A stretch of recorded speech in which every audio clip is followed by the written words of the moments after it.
अखन अहाँ सब सुनि रहल छी रंगीला रिकॉर्डिंग स्टूडियो के धमाकेदार प्रस्तुति।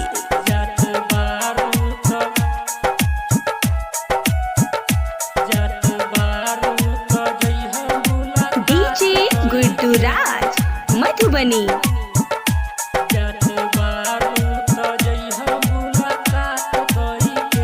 अब तो जिंदगी भर पियब रानी याद कई के तू ठीक ना कैलू। अब तो जिंदगी भर पियब रानी याद कोई के जात बारू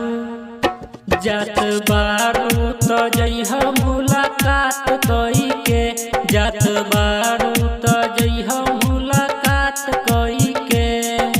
डीजे गुड्डू राज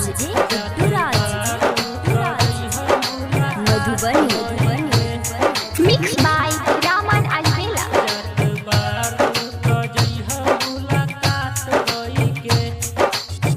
पियवा के प्यार में तो हर जीवन खुशहाल बा, तोहरा बिना देखा हमर कैसन बुरा हाल बा। तोहरा बिना देखा हमर कैसन बुरा हाल बा। पियवा के प्यार में तो हर जीवन खुशहाल बा, तोहरा बिना देखा हमर कैसन बुरा हाल बा। नाता तू तोड़ दिलू शीशा जैसे, नाता तू तोड़ दिलू शीशा जैसे।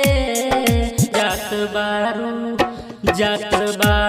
त जइह मुलाकात कई के, जात बारू त जइह मुलाकात कई के।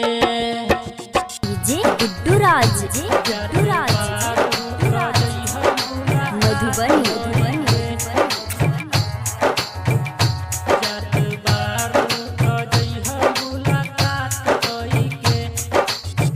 पीठ पीछे बार कैलू गोरी तूरा जान के, धोखा जन दिह तू अपना न्यूटन के, अपना न्यूटन के, अपना न्यूटन के।